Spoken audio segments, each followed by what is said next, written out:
Licensed by Nigerian Customs Service as a modern terminal operator. I am also a toll boat and barge operator, registered by NEMASA and MPA NEWA. I'm also an entrepreneur with over a decade of experience in the maritime space. My name is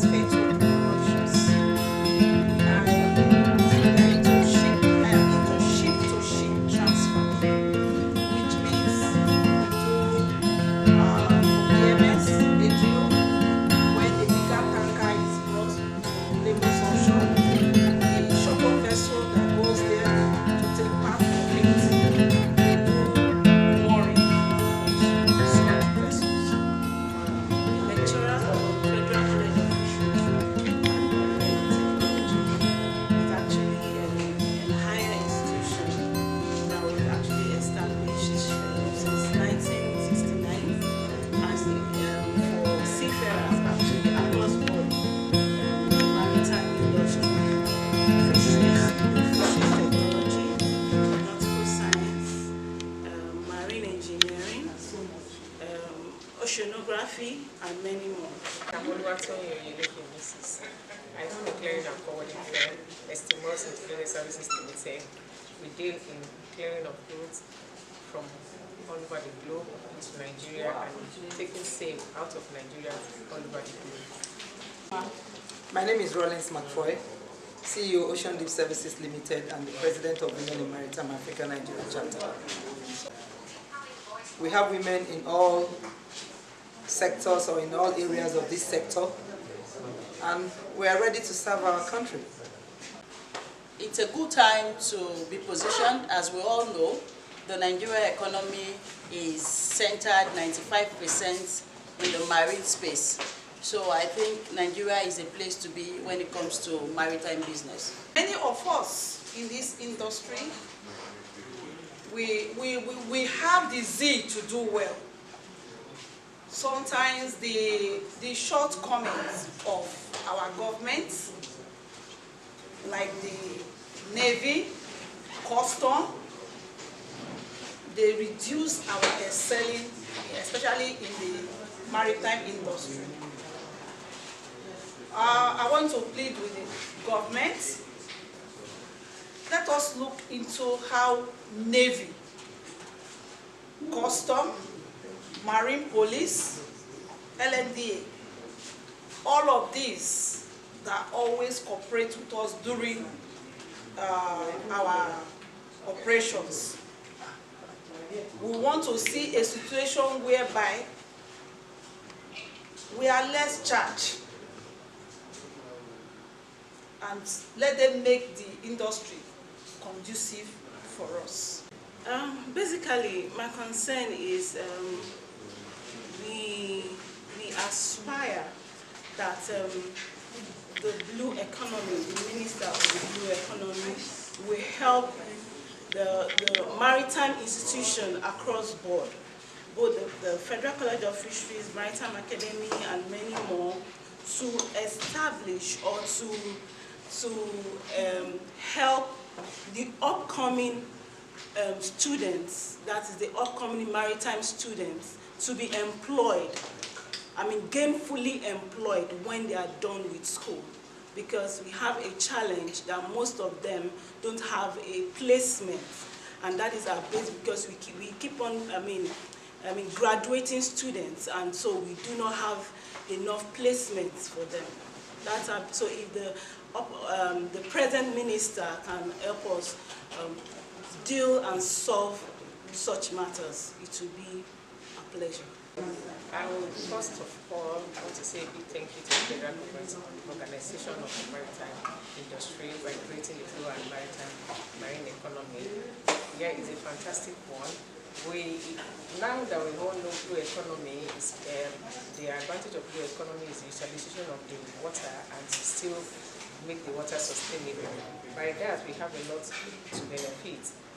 Like you have said, by ANALCA, that's Association of Nigerian Licensed Customs Agents, we are one of the sector that clamor for the organization. Now, as we all know, water takes most of the resources. Water takes most section in the sector, of, even in the space in Nigeria and maybe all over the world. Water has the most percentage. Yes, water can be utilized. The non-oil exploitation we are clamoring on. It's going to boil down on water. The major economy revenue we are getting is on water, and as such, if we take good care of our water resources, we have a lot to benefit from the water. It will be the major one, clearing and forwarding. Yes, there is no way we talk about clearing and forwarding and one major on water. The importation comes in through the water. The barge comes in through the water. The truck itself, the goods itself, they come in through the water. The importation and exportation cannot be oversized without talking about utilization of water. Nigeria is a fertile land to invest in. As an entrepreneur of over 10 years, I can tell you for free, the maritime space is one space that holds family. We see a lot of movement on the water, vessels, tugboats, barges. My last visit to Hamburg, I realized there were less traffic on the road because they utilized their waters. Each of the corridors in Hamburg, you see smaller barges, which are like smaller vessels. This will help them move from place to place, whereby they don't need to have the trucks on the road. If the government can invest and encourage people to build locally made tugboats and barges that are even seagoing, like we see the Lekki Free Ports now, there is a need for seagoing barges, but because of the costs at which these things are being gotten, you see people don't want to invest in that part. I think it's a good way for the federal government to invest. Blue economy is long overdue, and that's why we are saying thank you to the present president, Bola Ahmed Tinubu, because with this innovation of having the Ministry of Blue Economy, I think it will be more centered now.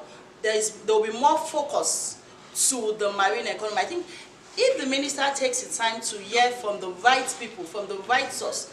Earlier today, my president, Wima, was talking about how we can synergize, how we can let the minister know what it entails to make not just inclusion in his new government, but also means at which the government can,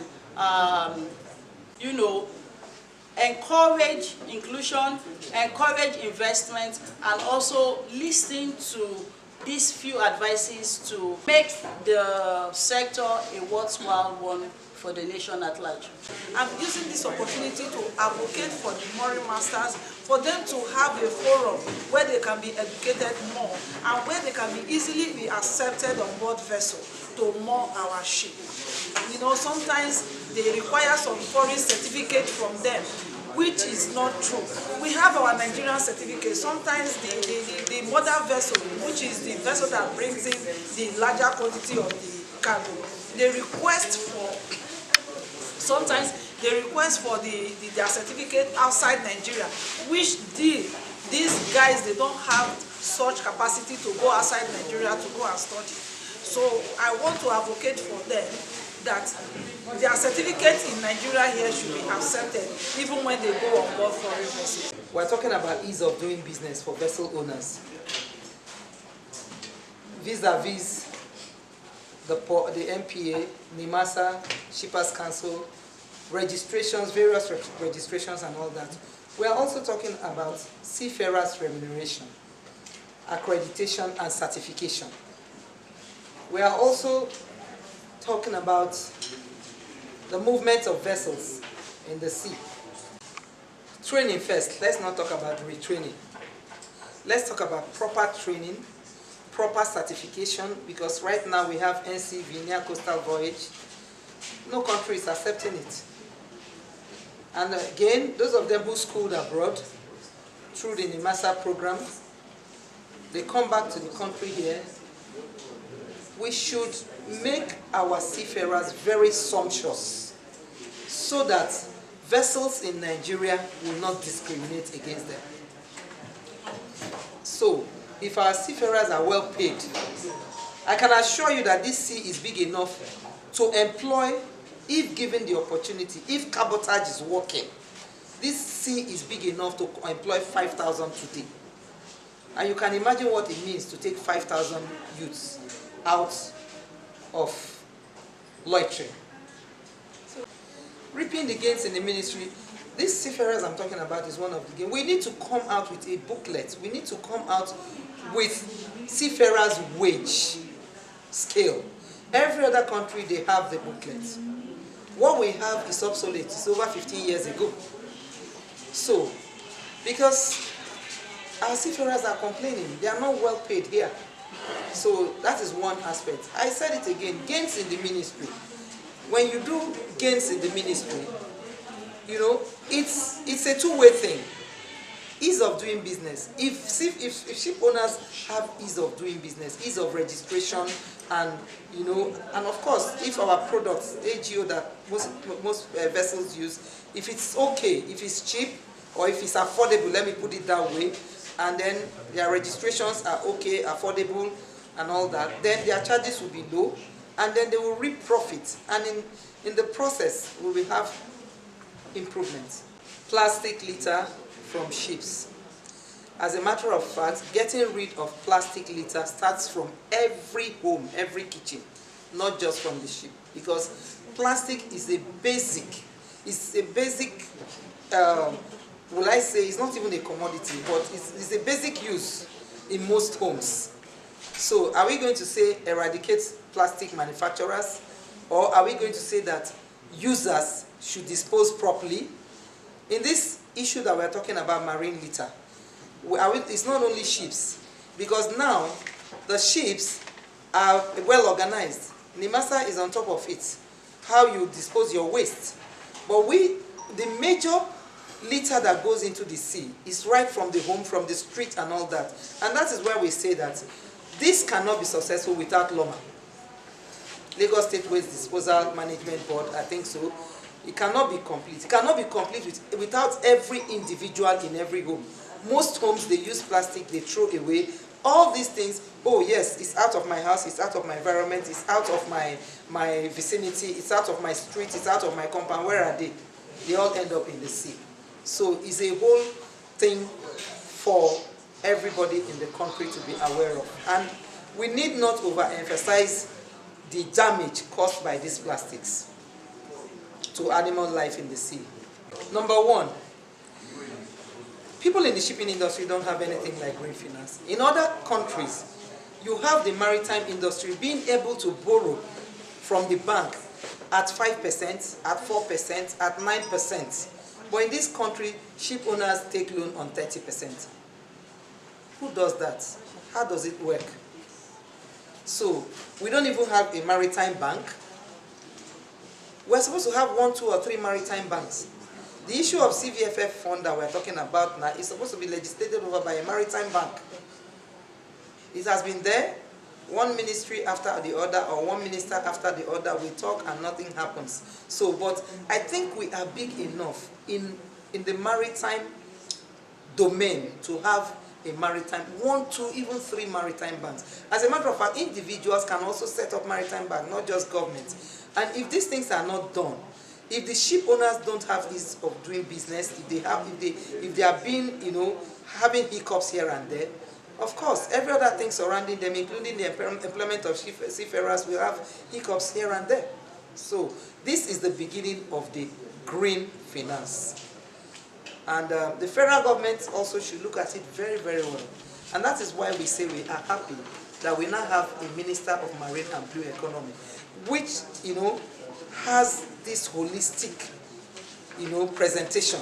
We'll have this holistic, unlike before, when you have transport, you have rail, you have road, you have different ones on that. But now we are talking about marine. It is more narrow now, though it's still broad, but at least it could be handled very well. And that's why we're appealing to the minister. We are saying, please have consultation with stakeholders, ship owners, manning agents, badge owners, students. Listen to even the students from Oron, even the students from abroad, even the students from oceanography. What are their difficulties? How can we go forward? What has been happening all these years, and what has been done, and what has been left undone? So, manning agents, what is your inhibition? Are we complying with MLC 2006, or we just have the certificate? Are we treating our seafarers right, or we just treat them anyhow, dump them anyhow? Are we, our schools, are they running the way they are supposed to be running? Do they have the right lecturers? And if they have the right lecturers, and if they are doing the right courses, why is our certificate having limitations? All these and many more. Because why we're having this problem is that these students that school in Nigeria are only roaming within Nigeria to get job.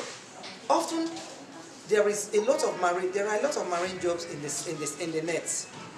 We see all of them, but are they qualified to go over there? The people outside the country, they are qualified to come here, but Nigerians are not qualified to work any other place, especially when they have certificates in Nigeria. What's the problem? Let's bridge it. Let's bring in, if we have to bring in professionals, if we have to upgrade, what does it take to upgrade? I mean, a journey of 1,000 miles begins with a step. Let's begin somewhere. And let's give ourselves in the next 4 years, I'm sure we'll get there.